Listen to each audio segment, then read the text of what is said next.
Assalamu alaikum wa rahmatullahi wa barakatuh. Today I want to speak to you about punishing good behavior.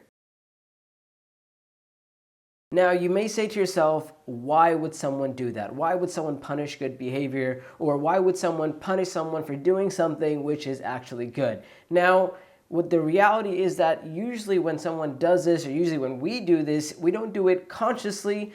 We do it without realizing that we are doing it. And what I mean by that is that, for example, someone makes a positive change in their life, and instead of encouraging them or being happy for them or showing them that we're happy, we may say something like, "Oh, what took you so long?" Or we say something like, "Finally." Or we say something like, "I've been telling you to do this for such a long time." Or we may say to them, "Why can't you be like this all the time?" So, for example, somebody starts praying their 5 daily prayers, or let's say someone prays one prayer, and we say to them, "Great, you're praying one prayer, but how about you pray all of your prayers?" Or someone starts coming to the masjid, and we say to them, "Finally, you show up to the masjid." And we actually see this happen a lot in the month of Ramadan, where someone starts doing something which is good, or they start making positive changes, and the way we react to that is, "Oh, it took you so long to do this," or "Hey, we had to wait till the month of Ramadan for you to start being good," or "We had to wait for the month of Ramadan for you to start praying," or "You had to wait for the month of Ramadan for you to leave off this sin."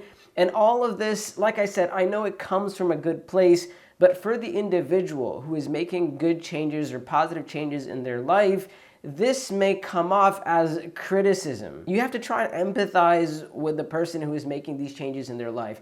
You don't realize, and we don't realize sometimes, how difficult it was for them to make even this one change. And the last thing that they want to hear is criticism. The last thing they want to hear is, "Oh, finally you're doing this." What would be far more beneficial is words of encouragement, saying, "MashaAllah, I'm so happy that you're able to make this change. May Allah bless you, and may Allah increase you. May Allah help you get even better." And sometimes we don't realize, right, that our words are coming off as criticism rather than motivation. But for the listener, for the person who is receiving this, they have that perception of criticism versus motivation, and criticism and motivation, they have two very different effects. And that is why we find the Prophet ﷺ, he wasn't a critic, he was a motivator. This was the way of the Prophet ﷺ. When he would see someone doing something which is good, he wouldn't say, "Oh, finally you started to do this." Rather, he would encourage them in the good that they are doing, so they would be motivated to continue. We have instances where we see someone doing something, and maybe some people start to criticize this person, and the Prophet ﷺ replies and says, "This is a person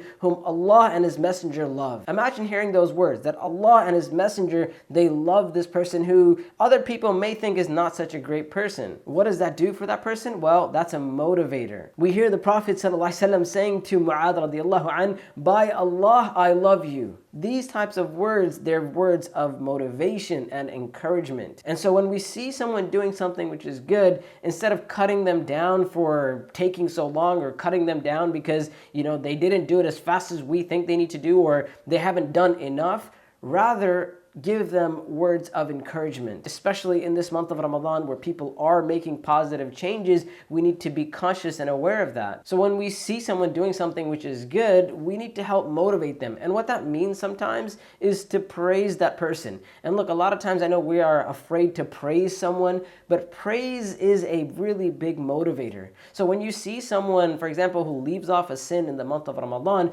praise that person. That praise could be encouragement, saying something like, "MashaAllah, I can't imagine how difficult it was for you to leave this sin, but I see that you have, and that is amazing." Or someone, for example, with the prayer, someone who started praying, we say to them, "Look, I don't know how difficult it may have been for you to get to this place where you have started praying, but this is amazing. It's such an amazing thing to see from you." Once again, we want to be motivators rather than critics. And Allah subhanahu wa ta'ala knows best. Until next time, Assalamu alaikum wa rahmatullahi wa barakatuh.